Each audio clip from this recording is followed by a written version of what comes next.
प्यारे बच्चों नमस्कार। आज की ऑनलाइन क्लास में आपका स्वागत है।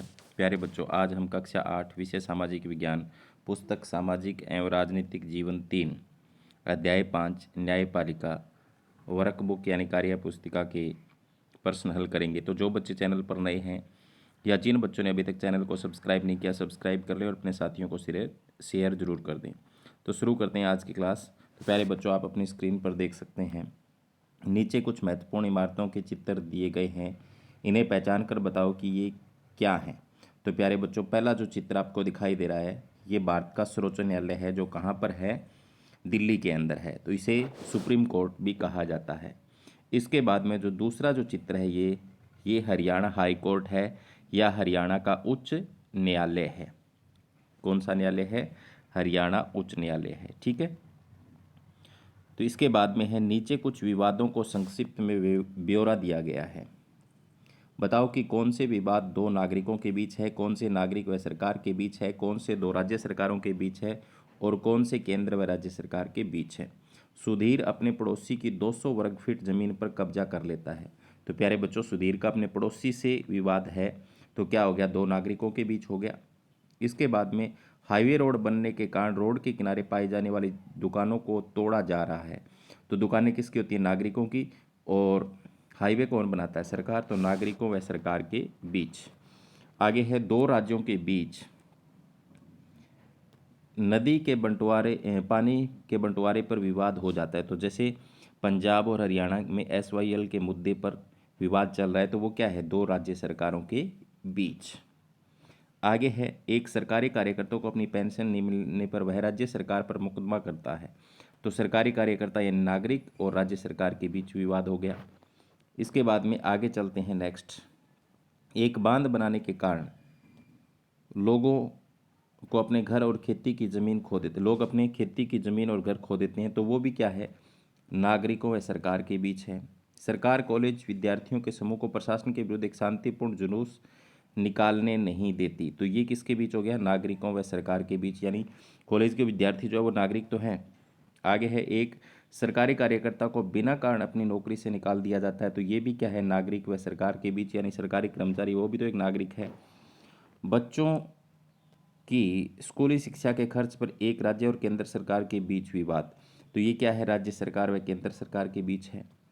किसी व्यक्ति को सार्वजनिक स्वास्थ्य केंद्र पर स्वास्थ्य सेवाएं नहीं दी गई, तो क्या है? नागरिक व सरकार के बीच विवाद हो जाता है। आगे है निम्नलिखित खानों में उपयुक्त उत्तर भरो। तुम्हारे राज्य का उच्च न्यायालय कहाँ है? तो जैसे मैं हरियाणा के अंदर रहता हूँ या कोई दूसरे राज्य में रहते हैं तो वो अपना लिख सकते हैं। तो हमारा क्या होगा? चंडीगढ़ होगा। तो उच्च न्यायालय हमारा हाई कोर्ट कहाँ है? चंडीगढ़ के अंदर। तुम्हारे जिले का जिला न्यायालय कहाँ है? तो जिस जिले में आप रहते हो, जैसे मैं सिरसा में रहता हूँ तो मेरा सिरसा में हो गया। तुम्हारे देश का उच्चतम न्यायालय कहाँ है? तो हमारे देश में सभी राज्यों का जो उच्चतम न्यायालय है वो कहाँ है? सुप्रीम कोर्ट जो कहाँ है? वो दिल्ली के अंदर है। स्वतंत्र न्यायपालिका से तुम क्या समझते हो? न्यायपालिका का स्वतंत्र होना क्यों जरूरी है? तो स्वतंत्र न्यायपालिका का अर्थ है प्यारे बच्चों, बिना किसी के प्रभाव में, नेता, सरकार या किसी लालच के बिना स्वतंत्र फैसले उचित न्याय करना। अगर फैसले स्वतंत्र नहीं होंगे तो क्या होगा? वो किसी के प्रभाव में आकर अगर फैसले करेंगे तो जिसके प्रभाव में है उससे फैसला भी प्रभावित होगा और जो दोषी है वो बच जाएगा और जो निर्दोष है वो उसको सज़ा मिल जाएगी। तो स्वतंत्र होने से क्या? न्यायपालिका की स्वतंत्रता अदालतों को भारी ताकत देती है। आगे है विधायिका और न्याय कार्यपालिका द्वारा शक्तियों के दुरुपयोग की स्थिति में कौन नियंत्रण करता है? तो हम कहाँ जाते हैं? न्यायपालिका के अंदर जाते हैं। इसके बाद में है हमारे देश में अलग अलग स्तर पर अदालतें हैं। नीचे अदालतों का प्रकार व उनके सामने उनका स्तर दिया गया। तीर के निशान द्वारा अदालत को उनके स्तर से मिलाओ।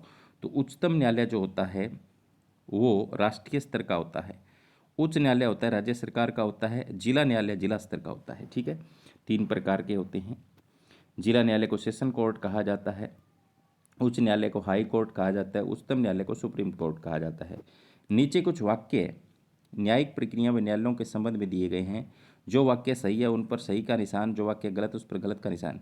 निचली अदालतों के फैसले से सहमत नहीं होने पर आगे अपील नहीं की जा सकती। तो नहीं की जा सकती, यहाँ गलत दे रखा है, की जा सकती है, तो ये गलत है भी। यहाँ पे सही का निशान लगाए, इसको क्या कर देना?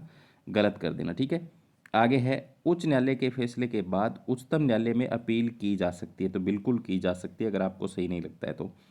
आगे है, किसी नुकसान या क्षति की भरपाई को मुआवजा कहते हैं। तो ये भी सही है। लोगों को उनकी ज़मीनों मकानों से हटाने को बेदखली कहते हैं। तो ये भी सही है। ठीक है। इसके बाद में अदालत के आरोपों से मुक्त होने को बरी होना कहते हैं। तो ये भी सही है। दीवानी कानूनों के उल्लंघन होने पर पहले पुलिस के पास जाना जरूरी है। तो ये सही है। फौजदारी कानून के अंतर्गत तुम दोषी पाए जाओगे तो तुम्हें जेल भेजा जा सकता है। बिल्कुल सही है। फौजदारी कानून में ऐसे व्यवहार या क्रियाएं आती हैं जो कानून की नज़रों में अपराध हैं। दीवानी कानून उन मामलों में होता है जहां व्यक्ति विशेष अधिकारों का उल्लंघन या अवहेलना करती होती है। इधर कुछ उदाहरण दिए, इसका वर्गीकरण कर लिखो।